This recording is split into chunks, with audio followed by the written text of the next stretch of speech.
Hello everyone and नमस्कार सभी को। आज हम लोग देखेंगे क्लास 10 के केमिस्ट्री का चैप्टर 1 रासायनिक अभिक्रिया एवं समीकरण। ये आप झारखंड बोर्ड, हिंदी बोर्ड से कोई भी बोर्ड से हो तो आप ये लेक्चर देख सकते हो। तो चलिए बिना लेट किए हुए जानेंगे कि रासायनिक अभिक्रिया एवं समीकरण होते क्या है।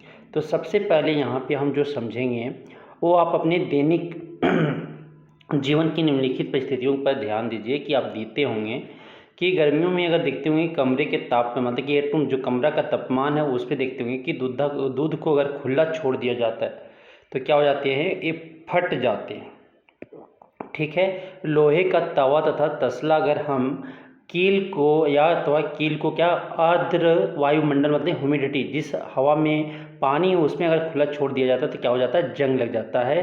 ठीक है, जंग लग जाता है। नेक्स्ट, अंगूर का क्यून फर्मेंटेशन ऑफ ग्रेप्स। भोजन पकाया जाता है, जो आप देखते होंगे भोजन पक गया, हमारा शरीर भोजन को पचा लेता है या हम सांस लेते हैं। तो ये सभी जो परिस्थितियां हैं वो प्रारंभिक वस्तुओं की प्रकृति या तथा पहचान कुछ न कुछ बदल जाती है। तो उसका न कुछ खाना पक जाता था, ये पहले का कच्चा था तो अब क्या हो गया, वो पक गया। फल पक जाता है, ठीक है, ये कच्चे से, तो ये उसमें ना कुछ क्या हो गया, प्रकृति में उसके या पहचान में बदल जाती है। तो पदार्थ के भौतिक और रासायनिक परिवर्तनों के बारे में जो आप कक्षा 9 में पढ़ चुके थे क्या, कि ये था रासायनिक परिवर्तन की वो जो अगर एक बार चेंज हो गया, बदलाव हो गया, वो वापस हम नहीं ला सकते, लेकिन भौतिक बदलाव में क्या हम वापस ला सकते हैं। तो भौतिक बदलाव जो होते हैं वो आप पानी को क्या किए, भाप में चेंज कर दिए, फिर भाप को पानी में बना दिए। लेकिन केमिकल में क्या हो जाता है, कंपोजिशन का पूरा कंपोजिशन जो जिससे बने हुए उससे उसके डिफरेंट प्रॉपर्टी बन जाते हैं, पूरा अलग गुण बना लेते हैं। अब जो होता है क्या कि जब कोई रासायनिक परिवर्तन होता है तो हम कह सकते हैं कि रासायनिक अभिक्रिया हुई। तो कहीं भी अगर रासायनिक परिवर्तन होता दिख जाए कि रासायनिक परिवर्तन हुआ है तो वहाँ हम क्या कह देंगे कि रासायनिक अभिक्रिया हुआ है। आप शायद सोच रहे होंगे रासायनिक अभिक्रिया का वास्तविक अर्थ क्या है, हम कैसे जान सकते हैं कि कोई रासायनिक अभिक्रिया हुई है या नहीं। इन प्रश्नों के उत्तर पाने के लिए हम कुछ क्रियाकलाप में की एक्टिविटी करने वाले। तो एक्टिविटी क्या है देखिएगा कि इस क्रियाकलाप में कि क्या करना है, आपको 3 से 4 सेंटीमीटर मैग्नीशियम रिबन लेना है, जिसको रेगमाल से क्या करना है, रगड़ कर साफ कर लेना है। रेगमाल से रगड़ कर हम इसलिए साफ करते हैं सर क्योंकि उसमें एक मैग्नीशियम ऑक्साइड का परत बना लेता है, जो फर्दर अभिक्रिया होने से जलने से क्या करता है, रोकता है। उसीलिए हम रेगमाल पेपर से उसे क्या करते हैं, रगड़ के पहले MgO का जो आपके लेयर परत है उसे हटा लेते हैं, जिससे मेरा क्या मैग्नीशियम के रिबन है वो अच्छे से जले। और इस चिमटे से पकड़कर क्या करते हैं, स्प्लिट लैंप या बर्नर से क्या करते हैं, इसका दहन करते हैं। उसके बाद क्या करते हैं, वाच ग्लास में राख बनता है, इकट्ठा कर लीजिए। तो इसमें क्या मैग्नीशियम रिबन का दहन करते समय इससे अपनी आँखों से यथासंभव दूर रखें क्योंकि ये बहुत तेज़ी के साथ जलता है। तो चिमटा के साथ अगर आप देखिए मैग्नीशियम रिबन को जलाया जा रहा है बर्नर के प्रेजेंस में, आप ऑक्सीजन में, एयर के प्रेजेंस में, तो वाच ग्लास में आपके क्या बने हैं, मैग्नीशियम ऑक्साइड बने हैं। तो मैग्नीशियम रिबन को अगर वायु में दहन कर मैग्नीशियम ऑक्साइड को वाच ग्लास में इकट्ठा किया जा रहा है। तो आगे क्या बोलता है देखिएगा कि आपने देखा होगा, क्या देखा कि चमकदार श्वेत लोह के साथ मैग्नीशियम रिबन का दहन होता है, कि वो चमकदार श्वेत लोह मतलब कि वाइट फ्लेमिंग एक आपकी डेजलिंग वाइट फ्लेम के साथ क्या होता है, आपकी मैग्नीशियम रिबन दहन करता जलता है। या श्वेत चूर्ण, ये सादा चूर्ण जो वाइट पाउडर है ये परिवर्तित हो जाता है, या मैग्नीशियम ऑक्साइड का चूर्ण है। अरे कैसा किसका है, मैग्नीशियम ऑक्साइड। जब मैग्नीशियम और ऑक्सीजन मिलते हैं सर तो क्या बनते हैं, मैग्नीशियम ऑक्साइड बनता है। क्या बनता है, मैग्नीशियम ऑक्साइड बनता है। कैसा होता है कलर, ये श्वेत चूर्ण होता है। और बोलता है वायु में उपस्थित ऑक्सीजन तथा मैग्नीशियम के बीच होने वाली अभिक्रिया के कारण यह बनता है। तो वायु में जो ऑक्सीजन और मैग्नीशियम के बीच होने वाली अभिक्रिया के कारण यह बनता है। तो रासायनिक अभिक्रिया क्या बोल सकते हैं कि वैसा अभिक्रिया जिसमें 2 या 2 से ज़्यादा पदार्थ मिलकर एक नया पदार्थ का निर्माण करता है, तो उसे हम क्या कहते हैं, रासायनिक अभिक्रिया कहते हैं। तो अब आते हैं क्या नेक्स्ट आपके एक क्रियाकलाप और दिए हुए, देखो क्रियाकलाप में क्या बोला जा रहा है देखिएगा कि एक प्रणाली में लेड नाइट्रेट को का घोल लीजिए, लेड नाइट्रेट ले लो, क्या होता है फॉर्मूला PbNO3। ये लेड नाइट्रेट ले लिए, इसमें पोटासियम आयोडाइड क्या करो, मिक्स कर दो, तुक्को का घोल मिला दीजिए। आपने क्या परीक्षण किया, तो वहाँ पे देखोगे एक प्रक्षेपण आपका बनेगा। क्या बनेगा, लीड आयोडाइड बनेंगे सर, और क्या बन जाएंगे, आपके पोटासियम नाइट्रेट बनेंगे। तो लीड आयोडाइड जो होगा एक आपकी क्या पीपीटी बनेगा, वो प्रक्षेपण बनेगा। एक और बोल रहा है कि एक शंक्वाकार कोनिकल फ्लास्क लीजिए या प्रश्नली में कुछ दानेदार जिंक डाल दीजिए, जिस तरह आपके फिगर दिखाया गया चित्र 1.2 में। उसमें क्या कीजिए कि हाइड्रोक्लोरिक अम्ल या सल्फ्यूरिक अम्ल मिला दीजिए। तो अम्ल का सावधानी से इस्तेमाल करना, क्योंकि ये क्रोसिव इन नेचर होता है, डेंजर होता है, आपकी खतरनाक होती है। क्या जस्ते के दाने के आसपास कुछ होता दिखाई दे रहा है? शंक्वाकार फ्लास्क या प्रश्नली को स्पर्श कीजिए, क्या इसके तापमान में कोई परिवर्तन हुआ है? तो क्या होगा, जैसे आप जिंक जो छोटे छोटे दाने दिख रहे हैं यहाँ पे, ये आपकी क्या है, दानेदार जस्ता है, इसकी जिंक, ठीक है, ग्रेनुअल से, जिंक ग्रेनुअल से, उसमें आप सल्फ्यूरिक अम्ल डाल दिए। तो इसमें अगर डालने से क्या होगा, यहाँ पे गैस लिबरेट करेगा सर, गैस लिबरेट करेगा, इवोल्व करेगा, गैस आपकी वहाँ से निकलेंगे। और क्या हो जाएगा कि आपके कोनिकल फ्लास्क जो हो जाएंगे वो हीट हो जाएंगे, मतलब कि ये आपकी गर्म हो जाएंगे। तो इससे ये पता चला कि ये ऊष्माक्षेपी अभिक्रिया है, और क्या बोल सकते हैं कि ये हाइड्रोजन गैस यहाँ से क्या निकल रहे। तो आप ऊपर दिए गए उदाहरण से तीनों क्रियाकलापों के आधार पर हम क्या कह सकते हैं कि ये परीक्षण की सहायता से हम उसका परीक्षण करने के बाद, उसका जांच करने के बाद क्या पता कर सकते हैं कि रासायनिक अभिक्रिया हुई है या नहीं, कैसे पता कर सकते हैं। उसके 5 कैरेक्टरिस्टिक्स होते हैं, 5 चरित्र होते हैं, 5 गुण होते हैं। पहला, अवस्था में परिवर्तन हो जाएगा, मतलब कि ये सॉलिड से लिक्विड या लिक्विड से गैस होंगे, या गैस से लिक्विड हो जाएगा, या ये आपके चेंज देखने को मिलेगा। दूसरा, रंग में परिवर्तन हो जाएगा सर, रंग में परिवर्तन हो जाएगा, जैसे कॉपर सल्फेट और आपको आयरन के रिएक्ट करवा दिए तो क्या बन जाएंगे आपके, या क्या बन जाएंगे, फेरस सल्फेट, और क्या बनेगा, कॉपर बनेगा। तो कॉपर सल्फेट यहाँ पे कैसा कलर था, नीला था, अब क्या हो जाएगा, ये हरा हो जाएंगे। तो यहाँ पे कलर का क्या होगा, परिवर्तन होगा, रंग का चेंजमेंट होगा। दूसरा, गैस का निकास अथवा उत्सर्जन, गैस का निकास होगा या उत्सर्जन होगा, ठीक है। तो गैस का निकास आपके होंगे, जैसे जिंक अगर सल्फ्यूरिक अम्ल के साथ रिएक्ट कर गया तो क्या बनेंगे, जिंक सल्फेट बनेंगे प्लस H2 गैस बनेंगे सर। तापमान में परिवर्तन, मतलब कि ये आपकी जो अगर रिएक्शन हो रहा है तो क्या हो जाएगा, ये गर्म हो जाएंगे। तो इससे हम क्या समझ लेंगे कि तापमान में बदलाव आ गया। या प्रक्षेपण का निर्माण होगा, प्रक्षेपण बोले तो अवक्षेपण का निर्माण होगा, प्रेसिपिटेट बनेंगे। तो ये 5 तरह अगर आपका बना है तो हम क्या कर सकते हैं कि रिएक्शन आपका रासायनिक अभिक्रिया हुआ है। तो यहाँ से हम क्या समझ सकते हैं, देखिएगा कि यदि हम आसपास हो रहे परिवर्तनों को देखें तो पाएंगे क्या कि हमारे चारों ओर विविध प्रकार की रासायनिक अभिक्रियाएं हो रही, हमारे चारों ओर बहुत तरह की रासायनिक अभिक्रिया क्या हो रहे हैं। तो इस अध्याय में हम रासायनिक अभिक्रियाओं के प्रकार जानेंगे, उनके परितापात्मक निरूपण का अध्ययन करेंगे। अब आते हैं सर, रासायनिक समीकरण होते क्या है। तो क्रियाकलाप 1.1 में आप देखे होंगे कि जब ऑक्सीजन की उपस्थिति में क्या किए, मैग्नीशियम रिबन का दहन करते हैं तब मैग्नीशियम ऑक्साइड में क्या हो जाता है, परिवर्तित हो जाता है। तो वायक के रूप में किसी रासायनिक अभिक्रिया का विवरण बहुत लंबा हो जाता है कि अगर आप उसे अगर लिखते हैं तो कि जब ऑक्सीजन को ये उपस्थिति में मैग्नीशियम रिबन का दहन करते हैं तो मैग्नीशियम ऑक्साइड में परिवर्तित हो जाती है, तो ये बहुत लंबा हो जा रहा है।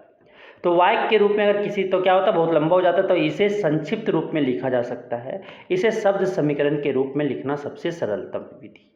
तो इसे हम क्या करेंगे, शब्द समीकरण में लिखेंगे, मतलब मैग्नीशियम और ऑक्सीजन, तो क्या लिखेंगे यहाँ पे देखिएगा, जो ऊपर दी गई अभिक्रिया का शब्द समीकरण इस प्रकार होगा कि मैग्नीशियम और ऑक्सीजन मिला तो प्लस साइन लगा दिए, मैग्नीशियम प्लस ऑक्सीजन कि एरो लगाएंगे, मतलब क्या हो रहा है कि जिधर आप एरो लगा रहे हो उधर आपके क्या प्रोडक्ट उत्पाद बनेंगे और उधर अभिक्रिया हो रहा है, ठीक है। तो ये क्या हो जाएगा उसके, तो क्या हो जाएगा, मैग्नीशियम ऑक्साइड हो गया, ये उत्पाद हो जाएंगे सर, और ये आपके मैग्नीशियम और ऑक्सीजन जो आपकी वो अभिकारक हो जाएंगे। तो अभिक्रिया 1.1 में आप देखिए कि मैग्नीशियम तथा ऑक्सीजन ऐसे पदार्थ हैं जिसमें क्या हो रहा है, जो रासायनिक परिवर्तन होता है तो इन्हें हम अभिकारक कहते हैं। तो वैसा पदार्थ रासायनिक परिवर्तन होता हो, जिसमें रासायनिक परिवर्तन होता हो या जो रासायनिक अभिक्रिया में भाग लेता हो तो उसे हम अभिकारक कहते हैं। और इस अभिक्रिया से एक नए पदार्थ मैग्नीशियम ऑक्साइड का निर्माण होता है, इसे उत्पाद कहते हैं। और जिस रासायनिक अभिक्रिया में आपके बनते हो नया आपके उत्पाद बनते हो सब्सटेंस पदार्थ बनते हो तो उसे हम क्या कहेंगे, उसे हम उत्पाद कहते हैं। तो यहाँ पे देखिएगा इस अभिक्रिया में तो क्या देखोगे, इस अभिक्रिया में हम देखने चले तो क्या देखेंगे कि मैग्नीशियम और ऑक्सीजन जो हो जाएंगे वो अभिकारक हो जाएंगे और मैग्नीशियम ऑक्साइड जो बना है वो उसको हम क्या बोलेंगे, उत्पाद बोलेंगे सर। अब चलते हैं आगे। नेक्स्ट आप बोलता है शब्द समीकरण होते क्या हैं, इसका डेफिनेशन देखिएगा। शब्द समीकरण में अभिकारकों के उत्पाद में परिवर्तन को उनके मध्य एक तीर का निशान लगाकर दर्शाया जाता है। शब्द समीकरण में अभिकारकों के उत्पाद में परिवर्तन को क्या, अभिकारक एक तरफ अभिकारक लिखेंगे सर और दूसरे तरफ क्या लिखते हैं, उत्पाद लिखते हैं और उसके बीच में क्या लगाते हैं, एक एरो लगाते हैं, एक तीर का निशान लगाते हैं। तो अभिकारकों के बीच योग का चिन्ह लगाकर उन्हें बाईं ओर LHS में लिखा जाता है। तो इसे LHS मतलब कि मानो कि A और B दो अभिकारक है, मिल गया सर, तो उसको A और प्लस B योग लगाएंगे उसके बीच एरो, इसको लेफ्ट साइड में लिखेंगे, बाईं ओर लिखेंगे। इसी प्रकार उत्पादों के बीच भी क्या बना लगाएंगे, योग का चिन्ह लगाकर उन्हें दाईं ओर लिखा जाता है, एरो के दाईं ओर लिखा जाता है, तीर के दाईं ओर। मतलब क्या बना, C और D, A और B को मिलाया और क्या बना, C और D बना। तो इसे RHS में लिखेंगे। ये क्या है, उत्पाद है सर, उत्पाद है आपका। और ये क्या आपका, ये आपके अभिकारक है। तो तीर का सिरा उत्पाद की ओर होता है, तीर का जो सिरा होता है वो किधर होता है, उत्पाद की ओर होता है।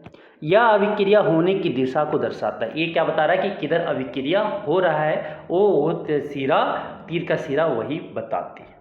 अब जो आते हैं नेक्स्ट आप देखिएगा, रासायनिक समीकरण लिखना।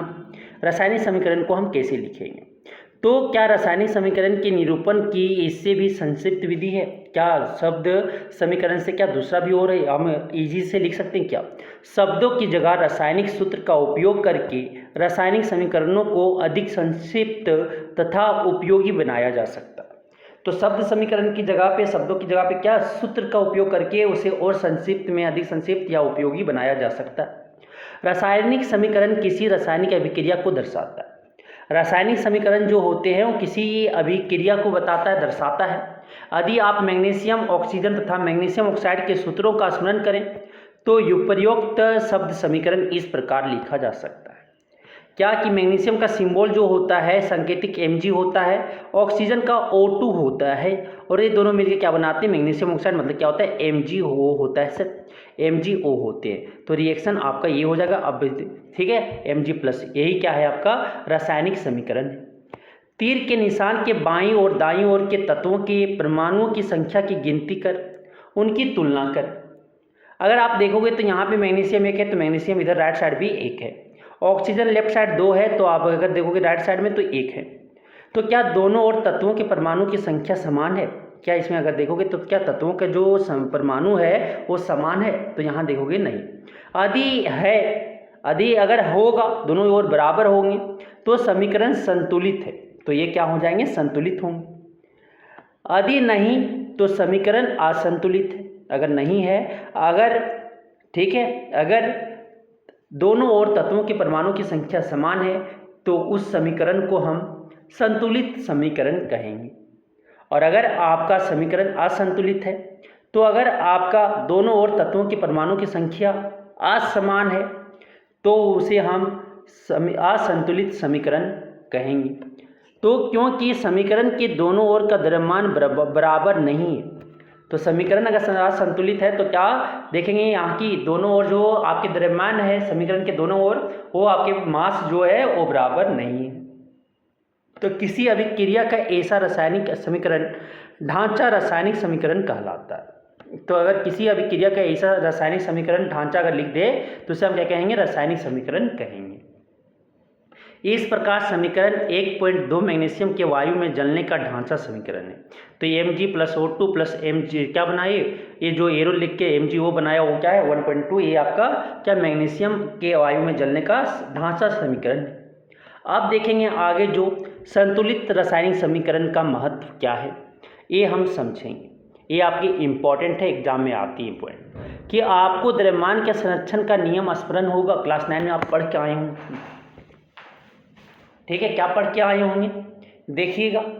क्या पढ़े होंगे कि अगर आपके जिसका आपने 9वीं कक्षा में अध्ययन किया था, क्या कि रासायनिक अभिक्रियन में द्रव्यमान का ना तो निर्माण होता है ना ही विनाश, अर्थात क्या होता है किसी भी रासायनिक अभिक्रिया के उत्पाद तत्वों का कुल द्रव्यमान अभिकारक तत्वों के कुल द्रव्यमान के बराबर होते हैं। मतलब अभिकारक में जितना मास है उतना ही आपके उत्पाद में होते कुल द्रव्यमान आपके बराबर होते हैं।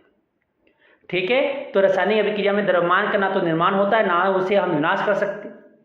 तो दूसरे शब्दों में अगर बोला जाए तो रासायनिक अभिक्रियाओं के पहले एवं उसके बाद प्रत्येक तत्व के परमाणुओं की संख्या समान रहती है, इसलिए हमें कंकाली समीकरण को संतुलित करना आवश्यक है। तो क्वेश्चन बनता है कि कंकाली समीकरण को संतुलित करना क्यों जरूरी है?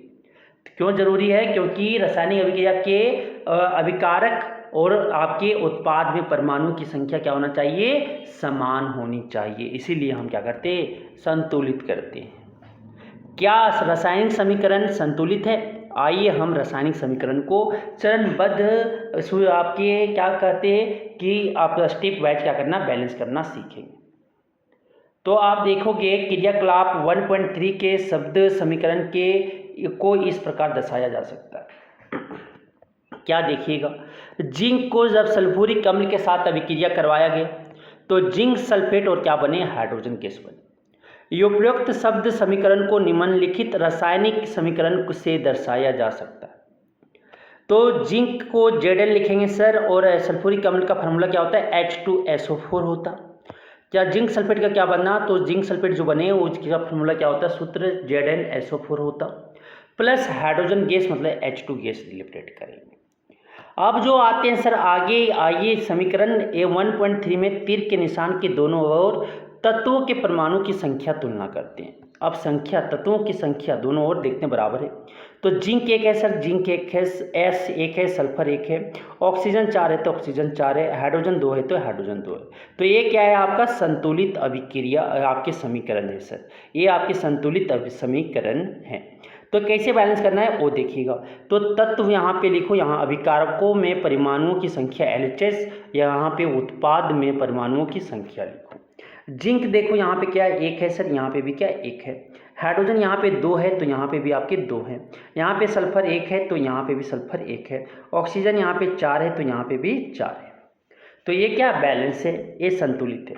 तो समीकरण 1.3 में तीर के निशान के दोनों ओर के प्रत्येक तत्व के परमाणु की संख्या क्या है? समान है। इसलिए यह एक संतुलित रासायनिक समीकरण है। इसलिए यह एक क्या है? संतुलित रासायनिक समीकरण है।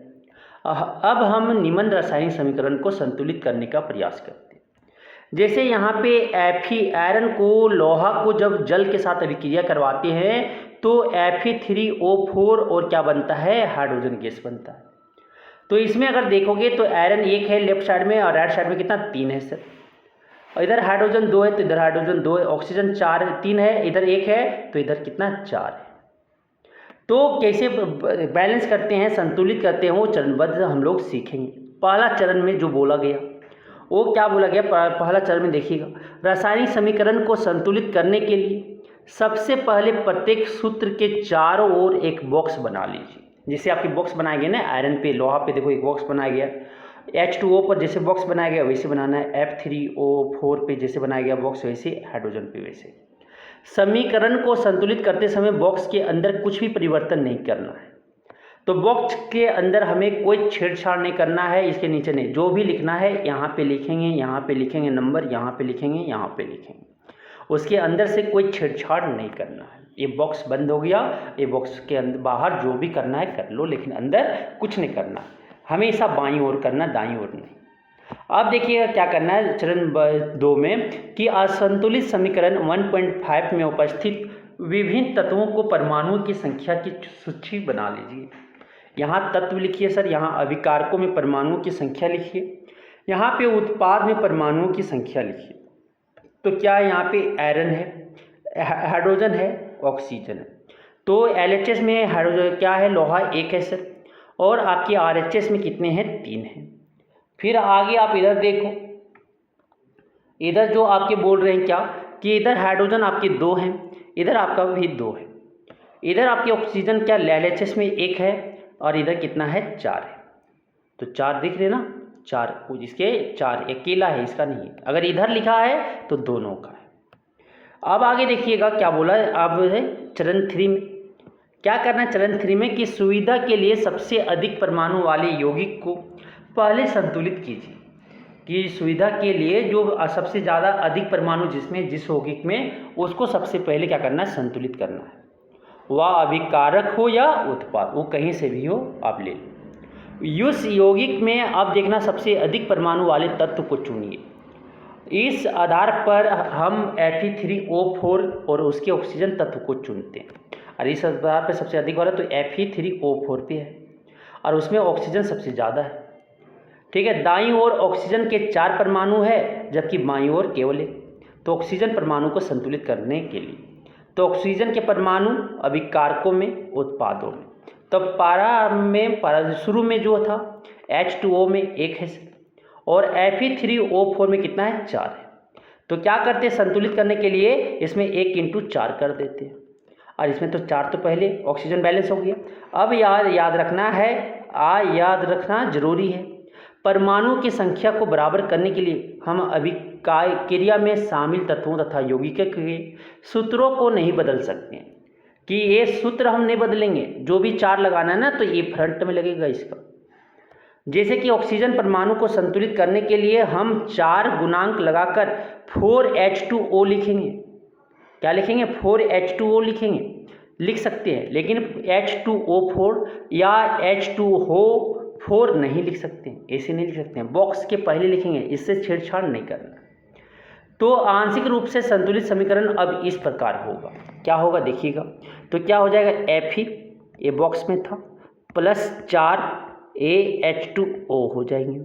फिर क्या हो जाएंगे, एरो से Fe3O4 ये बॉक्स में था ना, फिर प्लस H2 ये भी बॉक्स में था, ये भी आपका बॉक्स में था। तो आगे देखिएगा जब बॉक्स में, तो इसमें 4 लग गया, तो 4 तो इस तरह से लिख सकते हैं Fe + 4H2O। फिर क्या करना, बॉक्स बना लेना सब, बैलेंस एक बार करने के बाद फिर बॉक्स बना लेना। तो Fe तथा H परमाणु अब भी संतुलित नहीं है। Fe और H अब संतुलित नहीं है। देखो आप कौन कौन संतुलित, तो इनमें से किसी एक तत्व को चुनकर आगे बढ़ते हैं। अब हम आंशिक रूप से संतुलित समीकरण में हाइड्रोजन परमाणु को संतुलित करते हैं, क्योंकि इधर 8 हो गया सर, इधर कितना 4 दूनी 8, ये मल्टीप्लाई होगा, 4 दूनी 8 है, तो 4 दूनी 8 हो गया। और इधर हाइड्रोजन कितना 2 है। तो अब हम आंशिक क्या हाइड्रोजन परमाणु को संतुलित करते हैं। तो हाइड्रोजन परमाणु को बराबर करने के लिए दाईं ओर हाइड्रोजन अणुओं की संख्या को 4 कर देते हैं। दाईं ओर क्या करते हैं, यहाँ 4 लगा देते हैं। तो देखिएगा प्रारंभ में 8 आपके यहाँ पे हाइड्रोजन है और यहाँ पे क्या 2 ही, यही है ना H2। तो क्या करते हैं, H2 है तो यहाँ पे 2 हाइड्रोजन है, तो क्या करते हैं 2 × 4 लगा देते हैं। तो अब जो हो जाएंगे समीकरण अब इस प्रकार होगा, देखना क्या हो जाएगा। तो यहाँ से आपकी जो हो जाएंगी समीकरण अब इस प्रकार, Fe 4H2O, Fe3O4 और 4H2 लग गए। अब ऊपर दिए गए समीकरण को ध्यान से देखिएगा, जांच कीजिए कि तीसरा तत्व चुन लीजिए जो अब तक असंतुलित है। आप पाएंगे केवल लोहा ही एक तत्व है जिसे संतुलित करना शेष है। तो देखो इधर हाइड्रोजन 8 हो गए, 4 दूनी 8, और हाइड्रोजन इधर भी 4 दूनी 8। ऑक्सीजन इधर लेफ्ट साइड में 4 है, तो ऑक्सीजन इधर भी क्या है 4 है। आयरन क्या है, इधर 3 है, तो इधर क्या है 1 है। तो देखो अब लोहा को क्या करते हैं, बैलेंस करते हैं, संतुलित करते हैं। तो प्रारंभ में जो लोहा अभिकारकों में 1 है और उत्पादों में क्या आपकी 3 है, तो क्या करेंगे, इसको 1 × 3 कर देंगे संतुलन करने के लिए। तो क्या लगा देंगे यहाँ पे 3Fe प्लस क्या हो जाएंगे 4H2O, और क्या Fe3O4 प्लस 4H2। तो अंत में इस संतुलित समीकरण की जांच के लिए हम समीकरण में दोनों ओर के तत्वों को क्या करेंगे, संख्याओं परमाणु की संख्याओं का प्रकलन करते हैं। तो 3Fe 4H2O और Fe3O4 और 4H2, तो क्या हो गए 3 आपकी आयरन 3 आयरन, 8 हाइड्रोजन, ये 4 ऑक्सीजन और इधर क्या 4 ऑक्सीजन। तो समीकरण 1.9 में हम देखेंगे ये संतुलित समीकरण हो गया, बैलेंस हो गया कि दोनों ओर के तत्वों के परमाणु की संख्या क्या हो गया, बराबर हो गई। अतः यह समीकरण अब क्या हो गए, संतुलित है। तो रासायनिक समीकरण को संतुलित करने की इस विधि को क्या कहते हैं, हीट एंड ट्रायल विधि कहते हैं। जो मेथड से अभी हम प्रूफ क्या किए, बैलेंस किए, संतुलित किए, उसे हीट एंड ट्रायल विधि कहते हैं। क्योंकि सबसे छोटी पूर्णांक संख्या के गुणांक का उपयोग करके समीकरण को क्या करें, संतुलित करने का प्रयत्न करते हैं, कोशिश करते हैं, बैलेंस करना सीखते हैं। अब चलते हैं आगे। अब आता है क्या चरण 7 में क्या करना है, वो ध्यान दीजिए कि भौतिक अवस्थाओं के संकेत लिखना, कि ये सॉलिड है, कि लिक्विड है, कि गैस है। अगर ठोस रहेगा तो S लिखेंगे, अगर गैस रहेगा तो G लिखेंगे, और अगर द्रव रहा तो L लिखेंगे, और अगर ठोस अवस्था हो, ठीक है, जलीय अगर रहा, जल में अगर कोई सॉल्ट है, नमक है, तो इसको क्या लिखेंगे, एक्वस लिखेंगे। तो ऊपर लिखे संतुलित समीकरण की सावधानी से जांच कीजिए, क्या इस समीकरण से हमें अभिकारकों तथा उत्पादों की भौतिक अवस्था के बारे में भी ज्ञान होता है। इस समीकरण में उनकी भौतिक अवस्था मतलब फिजिकल स्टेट के बारे में कोई जानकारी नहीं है। तो रासायनिक समीकरण को अधिक सूचनापूर्ण बनाने के लिए, ठीक है, अभिकारकों और उत्पादों के रासायनिक सूत्र के साथ क्या करेंगे, उनकी भौतिक अवस्था को भी दर्शाएंगे। तो अगर गैस रहा तो G लिखेंगे, स्मॉल g, अगर द्रव रहा तो स्मॉल l, और अगर जलीय रहा तो एक्वस। जलीय बोले तो कोई सॉल्यूशन अगर पानी के साथ अगर है तो उसे एक्वस लिखेंगे, ठोस रहा तो S लिखेंगे। तो अभिकारक या उत्पाद जब जल में घोल के रूप में उपस्थित होते हैं, अभिकारक जब जल, तो उसे क्या लिखते हैं, एक्वस, AQ लिखते हैं। जैसे यहाँ पे देखो आयरन क्या सॉलिड में होते, ठोस में होते तो S लिखेंगे इसके ब्रैकेट में। वाटर गैस में होता तो G लिखेंगे, क्या बनेगा, S बनेगा। ये आपके Fe3O4 क्या आपके ठोस होते तो S लिखेंगे। H2 जो आपके हाइड्रोजन गैस बना वो कैसा होता है, गैस होता तो G लिखेंगे। तो इस तरह आपकी क्या ये सूचना बद्ध आपके पूर्ण बता रही। अब ध्यान दीजिए समीकरण 1.10 में H2O के साथ G चिन्ह का उपयोग किया गया है। यह दर्शाता कि इस अभिक्रिया में जल का उपयोग भाप के रूप में किया गया है। जल का यूज नहीं किया गया, जल का उपयोग भाप के रूप में, मतलब कि भाप बना के उसका यूज किया गया। तो प्राय हर रासायनिक समीकरण में भौतिक अवस्था को शामिल नहीं किया जाता है तब तक कि यह आवश्यक न। तो प्राय रासायनिक समीकरण में भौतिक अवस्था को शामिल नहीं किया जाता है जब तक क्या ये जरूरी ना हो, तब तक हम अप्लाई नहीं करते। कभी कभी जो होते हैं, कभी कभी अभिक्रिया की परिस्थितियां जैसे कि ताप, दाब, उत्प्रेरक आदि को भी तीर के निशान के ऊपर या नीचे दर्शाया जाता है। जैसे कि अगर आपका 304 मतलब कि CO जो है कार्बन मोनोऑक्साइड, जब हाइड्रोजन गैस के साथ 340 एटीएम दाब पर अगर अभिक्रिया करवाया जा रहा है तो ये क्या बनता है, मिथेनॉल बनता है। क्या बनता है, मिथेनॉल बनता है। अगर यही CO2 अगर वाटर के साथ अभिक्रिया करता है, CO2 कैसा होता है, एक्वस होता है। H2O कैसा होता है, लिक्विड होता है, मतलब आपके द्रव होते हैं। सूर्य का प्रकाश और क्लोरोफिल को प्रेजेंस में ये आपकी ग्लूकोज बनाते हैं एक्वस के फॉर्म में, ऑक्सीजन बनाते हैं, वाटर बनाते हैं, ये आपके बनते हैं। तो इस प्रकार क्या आप पुस्तक में दिए गए समीकरण को संतुलित कर सकते हैं। तो इस तरह का भी समीकरण आपको क्या करना है, संतुलित करना है। तो बस जो आप पढ़े हो बस उसी तरह से आपको क्या करना है, संतुलित करना है। अब आते हैं आगे। अब ये सबको आपको क्या करना है, निम्नलिखित संतुलित समीकरण लिखना है। तो एक बार आप प्रूव करके मतलब क्या करना, समीकरण को बैलेंस करना सीख जाना, संतुलित करना प्रैक्टिस कीजिएगा। अब आते क्या नेक्स्ट कि रासायनिक अभिक्रियाओं के प्रकार। तो रासायनिक अभिक्रिया के कितने प्रकार होते हैं। तो कक्षा 9 में हम क्या बोलते हैं कि अध्ययन कर चुके हैं क्या कि रासायनिक अभिक्रिया के समय किसी एक तत्व का परमाणु दूसरे तत्व के परमाणु में नहीं बदलता है, सिर्फ क्या होता है, एटम का रीअरेंजमेंट होता है। क्या, ना तो कोई परमाणु मिश्रण से बाहर जाता है और ना ही बाहर से मिश्रण में आता है। वास्तव में होता क्या है कि किसी रासायनिक अभिक्रिया में परमाणुओं के आपसी आबंध जो बने हुए ना, बॉन्ड जो बने हुए, वो टूटने एवं जुड़ने से नए पदार्थों का निर्माण होता है। मीन्स कि पुराने बॉन्ड जो था, आबंध जो था, वो टूट गया और नए आबंध क्या किए, बना लिए। परमाणुओं के बीच मानो कि यहाँ पे A और A में बना हुआ था और B में बना था। अब क्या A बॉन्ड टूट के क्या बना लिया, इसके साथ बंध बना लिया और क्या बना लिया, AB बना लिया। तो उस तरह से कुछ वहाँ पे करते हैं। तो परमाणुओं के बीच विभिन्न प्रकार के आबंध के बारे में आप अध्याय 3 और 4 में अध्ययन करेंगे। 3 और 4 में हम और आबंध के बारे में क्या करेंगे, पढ़ेंगे।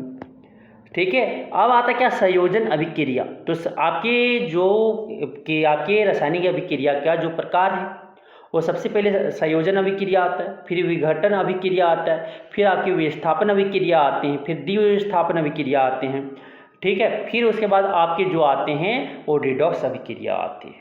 तो एक एक करके हम उपचयन और अपचयन जो बोलते हैं इस तरह की अभिक्रिया आती है। तो सबसे पहले हम रासायनिक अभिक्रिया समझते हैं। तो वैसा अभिक्रिया जिसमें ये दो या दो से अधिक आपके अभिकारक मिलकर एक उत्पाद का निर्माण करें, उसे हम क्या बोलेंगे, संयोजन अभिक्रिया कहते हैं। तो क्रियाकलाप आपको दिया हुआ कि एक बीकर में कैल्शियम ऑक्साइड ले रहे हैं और बुझा हुआ चूना, कैल्शियम ऑक्साइड तथा बुझा हुआ चूना। बुझा हुआ चूना क्या होता है, फार्मूला आपके जो होते हैं CaOH2 होता है, ठीक है, बुझे हुए चूना का निर्माण। तो बुझे हुए चूना, तो इसमें धीरे धीरे क्या होगा, जल मिलाई। अब बीकर को स्पर्श कीजिए, जैसा चित्र 1.3 में दिखाया गया। क्या इसके ताप में कोई परिवर्तन होता है, तो ताप में क्या परिवर्तन होता है सर।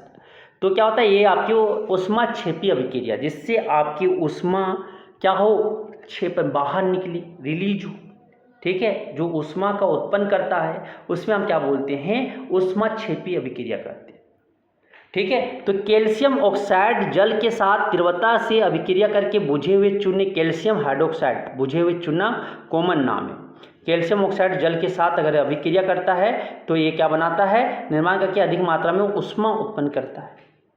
तो CaO बिना बुझा हुआ चूना है CaO, और ये बुझा हुआ चूना है। तो H2O, ठीक है, तो क्या बनाता है, सिलेक्ट लाइम बनाते हैं। सिलेक्ट लाइम यही बुझा हुआ चूना क्या बोलते हैं, कैल्शियम हाइड्रोक्साइड प्लस के साथ में क्या देता है, ऊष्मा देता है। तो इस अभिक्रिया में जो कैल्शियम ऑक्साइड तथा जल मिलकर एकल उत्पाद कैल्शियम हाइड्रोक्साइड बनाते हैं। ऐसी अभिक्रिया जिसमें दो या दो से अधिक अभिकारक मिलकर एकल मतलब एक उत्पाद का निर्माण करते हैं, उसे संयोजन अभिक्रिया कहते हैं। जैसे C+O2 क्या बना, CO2। ये भी क्या है सर, आपके ये संयोजन अभिक्रिया है।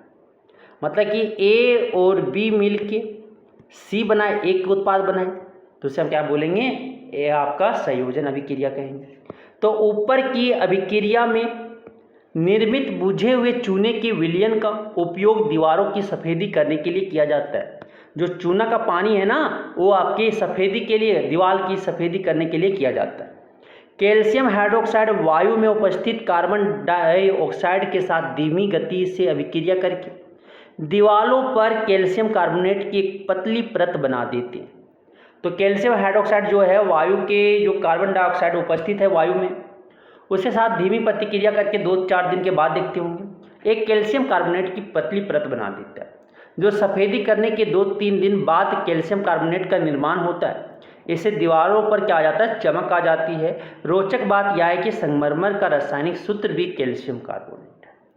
जो संगमरमर का रासायनिक सूत्र है वो भी क्या है, CaCO3 है। तो जब एक कैल्शियम हाइड्रोक्साइड जब कार्बन डाइऑक्साइड के साथ रिएक्ट करता है तो कैल्शियम कार्बोनेट बनाता है और वाटर जो जल है वो बाहर आ जाता है, ठीक है। अब आते हैं, आइए संयोजन अभिक्रिया के कुछ और उदाहरण पर चर्चा करते हैं। तो कोयला का दहन जो है सर, कोयला का अगर दहन जो कर रहे वो भी क्या, C+O2 क्या बने, CO2 बने। तो ये भी क्या है, आपके संयोजन की अभिक्रिया के एग्जाम्पल है। दूसरा एग्जाम्पल H2+O2 को अगर जल का निर्माण करने के लिए H2+O2 अगर मिला दे तो H2O लिक्विड बनते हैं। तो सरल शब्दों में हम कह सकते हैं कि क्या कह सकते हैं, रसायन संयोजन अभिक्रिया जब दो या दो से अधिक पदार्थ तत्व या यौगिक संयोग करके एकल उत्पाद का निर्माण करें, ऐसी अभिक्रिया को संयोजन अभिक्रिया कहते हैं। क्रियाकलाप 1.4 में हमने यह भी देखा कि अधिक मात्रा में ऊष्मा उत्पन्न हुई, ऊष्मा का क्या हुआ, निकला। इससे अभिक्रिया मिश्रण गर्म हो जाता है। इससे क्या, अगर आप चूना को देखेंगे पानी में घोलते हुए, क्या होता है, चूना पानी आपके कुछ समय के लिए उबलता है, ठीक है। तो जिन अभिक्रियाओं में उत्पाद के निर्माण के साथ साथ ऊष्मा भी उत्पन्न होती है उन्हें ऊष्माक्षेपी रासायनिक अभिक्रिया कहते हैं। तो जिन अभिक्रिया में उत्पाद के निर्माण के साथ साथ क्या ऊष्मा भी उत्पन्न होती है तो उसे हम क्या बोलेंगे, ऊष्माक्षेपी रासायनिक अभिक्रिया है। जैसे श्वसन जो है आपके ऊष्माक्षेपी अभिक्रिया है, ठीक है। ऊष्माक्षेपी अभिक्रियाओं के कुछ अन्य उदाहरण हैं, जैसे प्राकृतिक गैस का दहन, CH4 को अगर आप जलाओगे ऑक्सीजन के प्रेजेंस में तो CO2 H2O और क्या ऊर्जा भी देंगे। ऊर्जा भी, तो ऊर्जा को किधर लिखेंगे, दाईं ओर, जो रिलीज कर रहा है उसे क्या लिखेंगे, दाईं ओर। क्या आप जानते हैं कि श्वसन भी एक ऊष्माक्षेपी अभिक्रिया है, जो आप रेस्पिरेशन करते हो ये भी क्या है, एक आपका आपकी ऊष्माक्षेपी अभिक्रिया है। तो देखिए क्या कि हम जानते हैं कि जीवित रहने के लिए हमें ऊर्जा की ज़रूरत होती है, या ऊर्जा हमें भोजन से प्राप्त होती है, जो हमें कहाँ से मिलता है, भोजन से प्राप्त होता है। पाचन क्रिया के समय खाद्य पदार्थ छोटे छोटे टुकड़ों में टूट जाते हैं, जैसे चावल, आलू तथा ब्रेड में कार्बोहाइड्रेट होता है। इन कार्बोहाइड्रेट के टूटने से ग्लूकोज प्राप्त होता है, या ग्लूकोज हमारे शरीर की कोशिकाओं में उपस्थित ऑक्सीजन से मिलकर हमें ऊर्जा प्रदान करता है। इस अभिक्रिया का विशेष नाम श्वसन है, जिसका अध्ययन आप अध्याय 6 में करेंगे, बायोलॉजी में आप पढ़ोगे, लाइफ प्रोसेस, ठीक है, जीवन जैव प्रक्रम में। तो क्या होता है, क्या कि 6C6H12O6 क्या है, ग्लूकोज है सर। ये O2 के साथ अभिक्रिया करके CO2 प्लस H2O, यही ऊर्जा हम क्या करते हैं, मार धाड़, पढ़ने लिखने, जहाँ पे आप यूज कर लो ये ऊर्जा को, चलने दौड़ने बोलने बड़बड़ाने, ये सब चीज़ करने में यही ऊर्जा हम यूज करते हैं। तो इसे क्या कहते हैं, श्वसन जो है ऊष्माक्षेपी अभिक्रिया है। आप देखिएगा तीसरा जो एग्जाम्पल बोलता है, शाक सब्जियों वनस्पति द्रव्य का विघटित होकर कंपोस्ट बनना भी ऊष्माक्षेपी अभिक्रिया का ही उदाहरण है। कि आपके साग सब्जी जो वेस्ट मटेरियल है उसका भी आप जो कर रहे हो, उसका जो कंपोस्ट का जो बनता है विघटित होकर, वो भी क्या है, आपके ऊष्माक्षेपी अभिक्रिया है। तो क्रियाकलाप 1.1 में जो आपकी दी गई अभिक्रिया के प्रकार को पहचानिए, जिसमें एकल उत्पाद के निर्माण के साथ साथ ऊष्मा उत्पन्न होती। तो क्या है आपके ऊष्माक्षेपी अभिक्रिया है, क्या MgO2 क्या बने थे, MgO बने थे, प्लस क्या साथ में हीट दे रहा था। तो ठीक है, तो इसे हम क्या बोलते हैं, वो ये ऊष्माक्षेपी अभिक्रिया। आगे बोलता है नेक्स्ट आपकी वियोजन अभिक्रिया। वियोजन अभिक्रिया या उसी को बोलते हैं अपघटन अभिक्रिया। तो क्या बोलता है इसमें देखिएगा, एक उदाहरण बोलता है कि क्रियाकलाप 1.5 समझिए, एक सूक्ष्म कवथन नली में 2 ग्राम फेरस सल्फेट लेना, FeSO4 लेना के साथ क्रिस्टल लीजिए। फेरस सल्फेट के क्रिस्टल के रंग पर ध्यान दीजिए। फेरस सल्फेट कैसा है सर, ग्रीन है, ग्रीन है।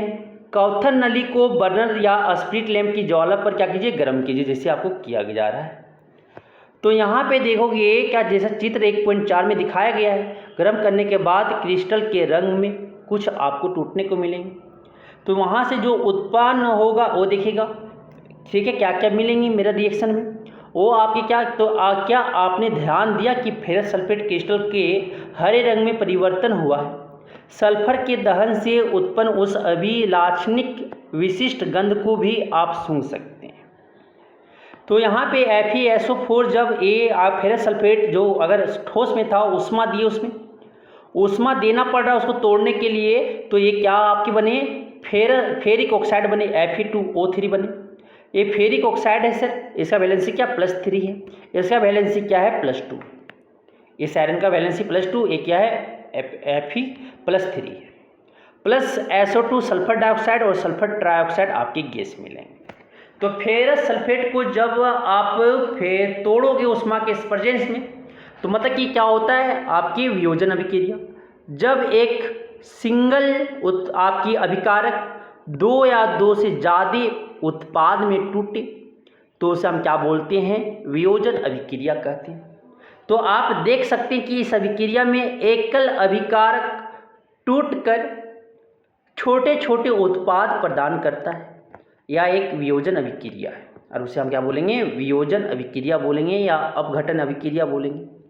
गर्म करने पर फेरस सल्फेट का फॉर्मूला क्या होता है ओरिजिनल, FeSO4.7H2 का क्रिस्टल जल त्याग देता है और क्रिस्टल का रंग बदल जाता है।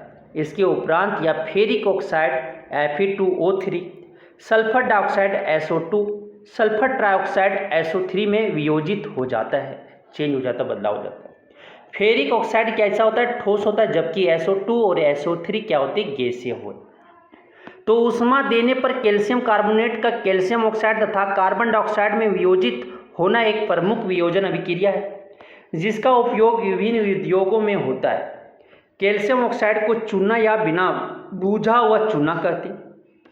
इसके उनके अनेक उपयोगों में से एक उपयोग सीमेंट के निर्माण में होता है। तो बिना बुझा हुआ चूना या सिंपली चूना बोले तो उसे सीमेंट बनाने में उपयोग होता है। ऊष्मा के द्वारा की गई वियोजन अभिक्रिया को ऊष्मीय वियोजन कहते हैं, जिसमें ऊष्मा देके तो वियोजन अभिक्रिया को 3 भाग में बांटा गया है, ठीक है। तो पहला जो है ऊष्मीय वियोजन, तो ऊष्मीय वियोजन क्या कहेंगे, ऊष्मा के द्वारा दी गई वियोजन अभिक्रिया को क्या कहेंगे, वियोजन, ऊष्मीय वियोजन कहते हैं। जैसे कैल्शियम कार्बोनेट चूना पत्थर को तोड़ रहे हैं, ऊष्मा दे रहे हैं, ऊष्मा देने पे ऊष्मा अगर कहाँ देना पड़ रहा है तो क्या बोलेंगे, ये ऊष्मा शोषी अभिक्रिया है। आगे पढ़िए, जिसमें हमें ऊर्जा देना पड़े, ठीक है, तोड़ने के लिए आप अभिक्रिया का करने के लिए, तो उसे क्या बोलेंगे, ऊष्मा शोषी अभिक्रिया बोलेंगे। तो कैल्शियम ऑक्साइड और क्या बनेंगे, कार्बन डाइऑक्साइड बनेंगे। तो ऊष्मीय वियोजन अभिक्रिया का एक अन्य उदाहरण क्रियाकलाप 1.6 में दिया गया है। क्या दिया गया देखिएगा कि लीड नाइट्रेट को जब हम क्या करते हैं, हीट करते हैं, क्या होता है फॉर्मूला PbNO3 होल्ड। जब तापन उसमें हीट देते हैं, ऊष्मा देते हैं, तो ये लीड ऑक्साइड, नाइट्रोजन डाइऑक्साइड और O2 में बनते हैं। इंपॉर्टेंट अभिक्रिया जितने भी NCERT के हैं सब इंपॉर्टेंट महत्वपूर्ण अभिक्रियाएं हैं, सारा याद होना चाहिए। लीड नाइट्रेट को जब ताप देते हैं, हीट देते हैं, तो क्या इसमें टूटता है, lead oxide PbO NO2 + O2 में रिएक्शन बैलेंस कर लोगे, ठीक है, जैसे बैलेंस करना सीखे थे अभी। तो आइए हम क्या देखें कि 1.7 और 1.8 में दी गई अपघटन अभिक्रियाएं करें, कुछ अन्य अपघटन अभिक्रियाएं करते हैं।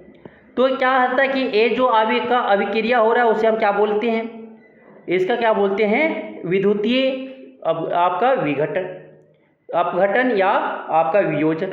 ये विद्युत अपघटन अभिक्रिया के एग्जाम्पल है। ये विद्युत अपघटन या बोले वियोजन अभिक्रिया के उदाहरण 3 तरह बोले थे ना, एक आपके ऊष्मीय वियोजन, दूसरा विद्युत वियोजन। क्या बोलता है कि एक प्लास्टिक मग लीजिए और इसमें क्या कीजिए, कुछ इस तरह से सेटअप बना दीजिए 6 वोल्ट बैटरी से, एक जिसको अगर आप पॉजिटिव टर्मिनल से जोड़े हैं उसे हम क्या बोलेंगे, एनोड बोलेंगे, और जिसको नेगेटिव टर्मिनल से जोड़े हैं उसे क्या बोलेंगे, कैथोड बोलेंगे। एक घर पे एक्सपेरिमेंट कर सकते हो, 2 पेंसिल लेके एक वायर जोड़ के उससे क्या इलेक्ट्रिसिटी पास करवा के, ठीक है, केयरफुली। और ये क्या करना है कि वाटर पास, तो क्या होगा देखना, 1-2 बब्बल दोनों में इसमें पेंसिल में बनता हुआ मिलेगा। तो एक में जो बना आपके एनोड में जो जमा होंगे वो ऑक्सीजन होंगे, क्योंकि ये पॉजिटिव है, पॉजिटिव टर्मिनल, तो क्या हो जाएगा यहाँ पे नेगेटिव वाले, ऑक्सीजन कैसा होता है, नेगेटिव होता है, तो नेगेटिव वाले एनोड में जमा होंगे। यहाँ पे हाइड्रोजन है, तो हाइड्रोजन आया तो ये क्या, कैथोड, मतलब हाइड्रोजन कैसा पॉजिटिव शो करेगा ऑक्सीजन के प्रेजेंस में, तो यहाँ पे कैथोड में हाइड्रोजन आपका जमा होगा। तो यहाँ पे आपका बोल रहा है कि 2 आंशिक सल्फ्यूरिक अम्ल की कुछ बूंदे डाल दें, जिससे क्या हो जाए, अभिक्रिया आपका चलता रहे, अच्छा रहे। तो ये आप क्या बोलता है कि इलेक्ट्रोडों में ऊपर उल्टा करके रख दीजिए, आप देखोगे क्या होगा कि इसमें जो आपके बुलबुले आपके आंशिक होंगे, और यहाँ पे जो होगा H, आपके वाटर जल को अगर तोड़ रहे तो H2 और किसमें टूटेंगे, O2 में, दोनों क्या होगा, गैस होगा। तो ये आपके जो H2 बैलेंस करेंगे रिएक्शन, तो यहाँ पे 2, यहाँ पे 2, तो यहाँ पे अगर 2 लीटर अगर हाइड्रोजन बन रहा है तो 1 लीटर क्या बनेंगे, ऑक्सीजन बनेंगे, रिएक्शन बैलेंस है इसीलिए, मतलब 2 वॉल्यूम हाइड्रोजन बनेंगे तो 1 वॉल्यूम क्या बनेगा, ऑक्सीजन बनेगा, ठीक है। तो आगे जो बोल रहा है वॉल्यूमिक से ऐसे हम अलग कर सकते हैं। क्रियाकलाप आपकी जो 1.8 में बताया गया है वो चाइना डिश में, इसको क्या बोलते हैं, इसको जो बोलते हैं सूर्य के प्रकाश में, अगर इसको बोलते हैं फोटोलाइटिक डिकम्पोजिशन, ठीक है, प्रकाशीय वियोजन कहते हैं या प्रकाशीय वियोजन कहते हैं या अपघटन बोलते हैं। तो अगर आप सिल्वर क्लोराइड को अगर सूर्य के प्रकाश में छोड़ दोगे तो ये Ag+Cl2 में टूट जाएंगे, Ag जो है AgCl वो आपकी इसमें टूट जाएंगे, सिल्वर प्लस क्लोरीन गैस। तो सूर्य के प्रकाश में सिल्वर क्लोराइड धूसर रंग का होकर सिल्वर धातु बनाता है। तो आप देखेंगे कि सूर्य के प्रकाश में श्वेत रंग का सिल्वर क्लोराइड जो है धूसर रंग का हो जाता है। प्रकाश की उपस्थिति में सिल्वर क्लोराइड का सिल्वर तथा क्लोरीन में वियोजन के कारण में इससे ऐसा होता है। सिल्वर ब्रोमाइड भी है, वो भी अगर आप सूर्य के प्रकाश अगर उसमें रख दोगे तो Ag+Br2 में क्या हो जाएंगे, टूट जाएंगे।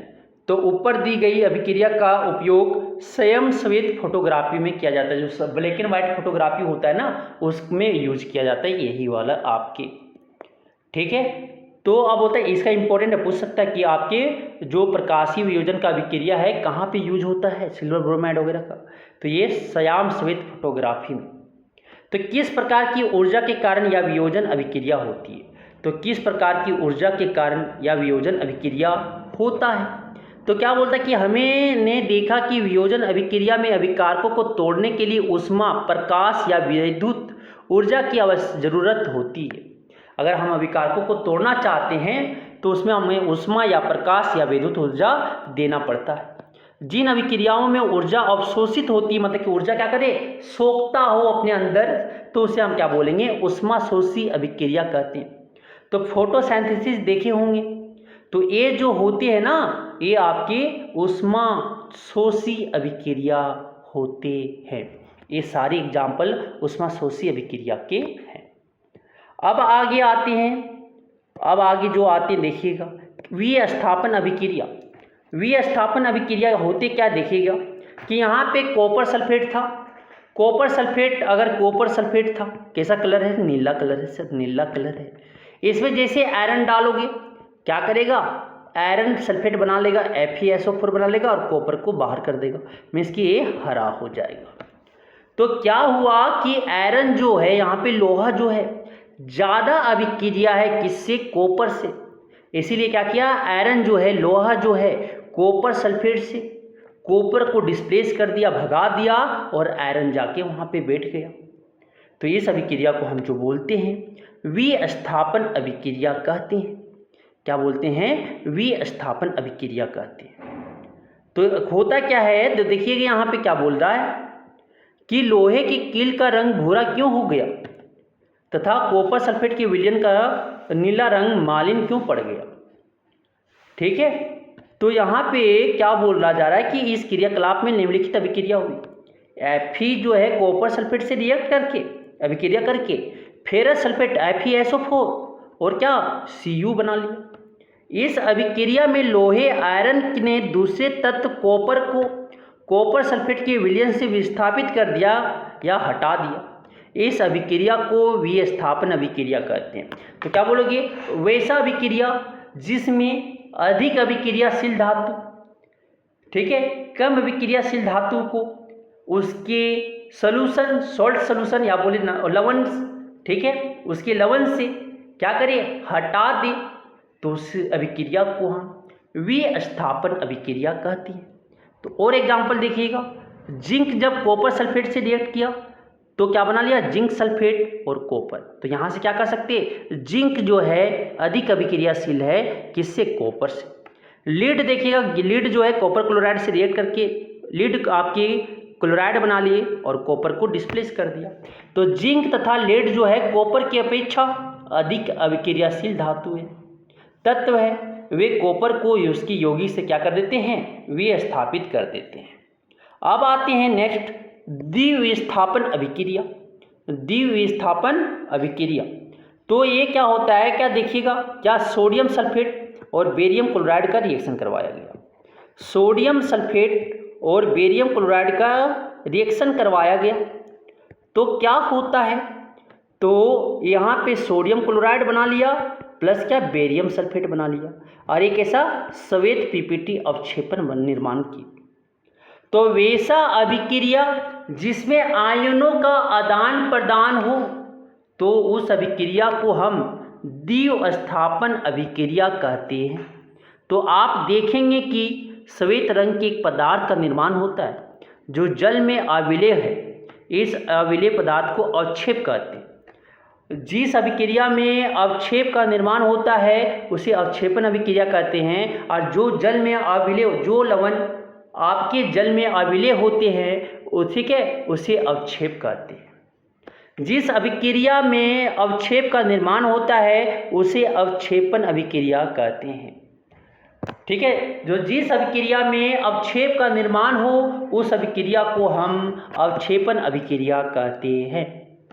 तो अवक्षेपण अभिक्रिया क्या होगा, sodium sulphate Na2SO4 aqueous barium chloride aqueous BaCl2 react करवाए, क्या बना BaSO4 और क्या बना NaCl। तो BaSO4 जो बनेगा वो PPT बनेंगे, अवक्षेप बनेंगे। तो यहाँ पे क्या हुआ, आयनों का एक्सचेंज हुआ, तो एक अन्य उत्पाद सोडियम क्लोराइड का भी निर्माण होता है। ठीक है, तो जो विलयन में ही रहता है। वे अभिक्रियाएं जिनमें अभिकारकों के बीच आयनों का आदान प्रदान होता है उन्हें द्विस्थापन अभिक्रिया कहती हैं। ठीक है, नेक्स्ट आपकी लीड नाइट्रेट और आपकी पोटासियम आयोडाइड का साथ अभिक्रिया करवाया जा रहा है। तो अवक्षेप किस रंग का था, क्या आप अवक्षेपित का नाम बता सकते हैं? तो क्या बनेगा, यहाँ से देखिएगा, लीड नाइट्रेट PbNO3 होल 2 और क्या पोटासियम आयोडाइड। तो ये आपके जो बनेंगे वो कैसा बनेगा, लीड आयोडाइड PbI2 और क्या बनेंगे KNO3। तो ये जो आपकी बनी वो कैसा कलर हो गया सर, वो कैसा कलर हो जाएगा, वो जो कलर हो जाएगा वो आपके पर्पल कलर के PPT बनेंगे, पर्पल कलर के PPT बनेंगे। ठीक है, अवक्षेप बनेंगे, कौन बनेगा, लीड आयोडाइड। अब आगे आते हैं उपचयन एवं अपचयन अभिक्रिया। उपचयन एवं अपचयन, तो उपचयन अभिक्रिया किसको बोलेंगे, जिसमें ऑक्सीजन का एडिशन हो, जिसमें ऑक्सीजन क्या हो, जुड़े और हाइड्रोजन का रिमूवल हो, दोनों में कोई एक हो, तो उसे हम उपचयन कहेंगे। अपचयन किसे बोलेंगे, जिसमें ऑक्सीजन हटे और हाइड्रोजन जुड़े, तो उसे अपचयन कहेंगे। तो होता क्या है देखिएगा,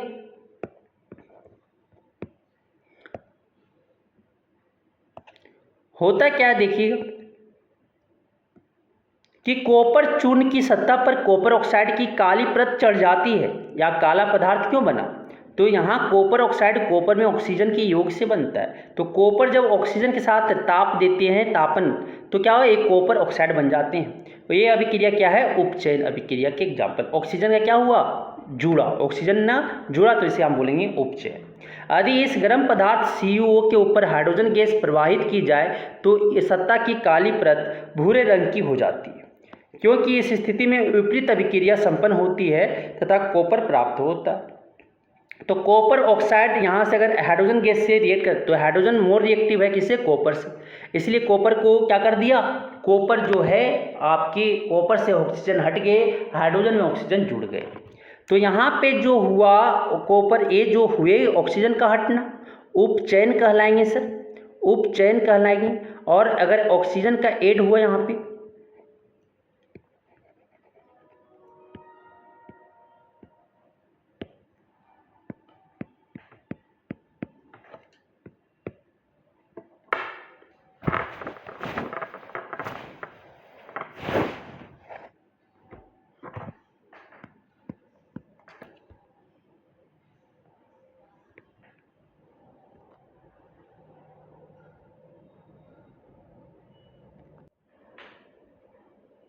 तो आगे क्या बनाया है, ये जो हाइड्रोजन से यहाँ पे बना वाटर, ये क्या है आपकी, ये जो है उपचयन है, अपचयन है, सॉरी गलती से, क्योंकि ऑक्सीजन का हटा ना, तो इसे अपचयन बोलेंगे। हाइड्रोजन में ऑक्सीजन जुड़ा, तो इसे क्या बोलेंगे, उपचयन। ऑक्सीजन का जुड़ना उपचयन, ऑक्सीजन का हटना अपचयन। तो अभिक्रिया के समय जब किसी पदार्थ में ऑक्सीजन की वृद्धि होती है तो कहते हैं कि उसका उपचयन हुआ है, तथा जब अभिक्रिया में किसी पदार्थ में ऑक्सीजन का ह्रास होता है तो उसका हम अपचयन हुआ है, क्या कहेंगे, अपचयन हुआ है। आगे देखिएगा, तो अभिक्रिया में कॉपर ऑक्साइड में क्या हुआ, ऑक्सीजन का ह्रास हुआ है, तो इसे हम क्या कहेंगे, अपचयित हुआ है। और हाइड्रोजन में ऑक्सीजन की वृद्धि हो रही है, तो इसलिए उसे हम क्या बोलेंगे, उपचयित हुआ है। तो अर्थात किसी अभिक्रिया में एक अभिकारक उपचयित तथा दूसरा अभिकारक क्या होगा, अपचयित होता है। इन अभिक्रिया को उपचयन, अपचयन अथवा रिडॉक्स अभिक्रिया कहते हैं। तो हाइड्रोजन देखो, ये क्या हुआ, कॉपर ऑक्साइड से ऑक्सीजन का ह्रास हुआ, तो उसे हम क्या बोले, अपचयन। हाइड्रोजन में ऑक्सीजन का क्या हुआ, आपके वृद्धि हुआ, तो क्या कहेंगे, उपचयन। तो यहाँ पे जो कॉपर ऑक्साइड है वो क्या हो गए, कॉपर ऑक्साइड जो है ये आपके अपचयित, और उपचयित कौन हुआ, उपचयित जो हुआ वो हमारा कौन, हाइड्रोजन हुआ। ठीक है, तो रेडॉक्स अभिक्रिया के कुछ अन्य उदाहरण जो है वो आपके जिंक ऑक्साइड और कार्बन जब मिला तो क्या बना, zinc plus carbon monoxide. MnO2 जब HCl के साथ रिएक्ट किया तो यहाँ पे देखिएगा क्या हो जाएंगे, MnCl2 प्लस H2O Cl2 बना। तो यहाँ पे क्या हुआ, हाइड्रोजन में ऑक्सीजन का वृद्धि हुआ, ठीक है, और यहाँ पे ठीक देखिएगा क्या बोलना चाह रहे हैं। और ये आपका क्या हुआ, ऑक्सीजन का हटा, तो ये क्या कहलाएंगे, अपचयन। और इसमें क्या हो जाएंगे आपके उपचय। तो यहाँ पे देखिएगा क्या हुआ कि कार्बन उपचयित होकर CO में और जिंक ऑक्साइड अपचयित होकर जिंक बनता है। और इसमें HCl और Cl2 में Cl2 में उपचयित तथा MnO2 MnCl2 में क्या हो जाता है अपचयित हुआ। MnO2 MnCl3 में क्या हुआ अपचयित हुआ। और HCl जो है किसमें Cl2 में। हाइड्रोजन का क्या रिमूवल होना ह्रास होना क्या कहलाता है उपचयित कहलाता है। तो ये क्या हुआ उपचयित हुआ। HCl और Cl2 में HCl से क्या उपचयित, हाइड्रोजन का ह्रासमेंट उपचयित अभी बोले थे ना। तो ऊपर के उदाहरणों के आधार पर हम कह सकते हैं कि अधिक किसी अभिक्रिया में पदार्थ का उपचयन तब होता है जब उसमें ऑक्सीजन की वृद्धि या हाइड्रोजन का ह्रास होता है। ऑक्सीजन की वृद्धि या हाइड्रोजन का ह्रास होता है तो उससे हम क्या कहेंगे उपचयन हुआ है। पदार्थ का अपचयन तब होता है जब ऑक्सीजन का ह्रास या हाइड्रोजन की वृद्धि हो तो उसे हम क्या कहेंगे अपचयन कहेंगे। अब आगे बोलता है क्या कि क्या आपने दैनिक उपचयन में अभिक्रियाओं के प्रभाव को देखा है। हाँ, संसारण क्रोजन। तो अगर लोहा को अगर आप क्या किए कि आप पानी और ऑक्सीजन के साथ छोड़ दिए तो उसमें क्या होता है जंग लग जाता है। तो ये क्या होता है क्या कि आपने अवश्य देखा होगा कि लोहे की बनी हुई नई वस्तुएं चमकीली होती हैं लेकिन कुछ समय बाद उन पर लालिमा युक्त भूरे रंग की परत चढ़ जाती है। प्रायः इस प्रक्रिया को लोहे पर जंग लगना कहते हैं। कुछ अन्य धातुओं में भी ऐसा ही परिवर्तन होता है। क्या आपने चांदी तथा तांबे पर चढ़ने वाली परतें के रंग पर ध्यान दिए। चांदी काला हो जाता है सर सल्फर से रिएक्ट करके, और ऑक्सीजन गैस जो आपके कॉपर जो होते हैं रिएक्टर के ऑक्सीजन क्या होती है हरा हो जाती है। जब कोई धातु अपने आसपास अम्ल आर्द्रता आदि के संपर्क में आती है तब ये संसारित होती है। इस प्रक्रिया को संसारण कहते हैं। जब कोई धातु अपने आसपास अम्ल आर्द्रता आदि के संपर्क में आती है तब ये संसारित हो जाती है, मतलब क्रोजन हो लग जाता है, और इस प्रक्रिया को हम क्या कहते हैं क्रोजन कहते हैं। चांदी के ऊपर काली परत, चांदी के ऊपर कैसा काली परत और तांबे के ऊपर हरी परत चढ़ना संसारण के उदाहरण है। और आपके कैसा और लोहा में क्या हो जाता है रेड ब्राउन कलर हो जाती है, लाल भूरे रंग की परत चढ़ता है। लालिमा उक्त मतलब लाल भूरे रंग की परत चढ़ जाता है किसमें लोहे में। तो उसे हम क्या कहेंगे संसारण कहेंगे। संसारण के कारण कार के ढांचे, पुल, लोहे की रेलिंग, जहाज, धातु विशेषकर लोहे से बनी वस्तुओं की बहुत क्षति होती है। लोहे का संसारण एक गंभीर समस्या है, बहुत बड़ा प्रॉब्लम है। क्षतिग्रस्त अगर लोहे को बदलने में हर वर्ष अधिक पैसा खर्च होता है। वो हम कहाँ 3 पॉइंट अध्याय 3 में अच्छे से जानेंगे। विकृत गंधिता आप देखे होंगे, विकृत गंधिता किसे बोलते। विकृत गंधिता जो होता है कि वसायुक्त अथवा तेलीय जो खाद्य सामग्री होते हैं जब लंबे समय तक रह जाती है तो अब उसका स्वाद या गंध कैसे हो जाती है बदलाव हो जाता है, खराब हो जाता है। उपचयित होने पर तेल एवं वसा विकृत गंधी हो जाते हैं तथा उनके स्वाद तथा गंध क्या हो जाते हैं बदल जाते हैं। प्राय तेलीय वसायुक्त खाद्य सामग्रियों में उपचयन रोकने वाले पदार्थ प्रतिऑक्सीकारक मिलाए जाते हैं। वायुरोधी बर्तनों में खाद्य सामग्री रखने से उपचयन की गति धीमी हो जाती है। क्या आप जानते हैं चिप्स बनाने वाले चिप्स की थैली में से ऑक्सीजन हटाकर उसमें नाइट्रोजन जैसी क्रम सक्रिय गैस से युक्त कर देते हैं ताकि चिप्स का उपचयन ना हो सके। तो विकृत गंधिता किसे बोलेंगे, वसायुक्त या तेलीय खाद्य सामग्री जब लंबे समय तक रखी जाती है तब उसका स्वाद या गंध बदल जाते हैं। तो उपचयित होने वाले तेल वसा हो जाते हैं, उनके स्वाद तथा गंध बदल जाते हैं और क्या बना लेते हैं, तो उसे हम क्या कहते हैं विकृत गंधिता कहते हैं। उसको बचाने के लिए क्या होता है, लेज कुरकुरेज में क्या होता है कि आपके नाइट्रोजन गैस भरे जाते हैं जिससे कम खराब चिप्स जल्दी खराब ना हो। या उसे एयर टाइट कंटेनर में रखते हैं, फ्रीज में रखा जाता है, या उसे क्या वायुरोधी बर्तनों में रखते हैं, या प्रतिऑक्सीकारक उसमें मिलाया जाता है, एंटीऑक्सीडेंट मिलाया जाता है जिससे वो जल्दी खराब ना हो।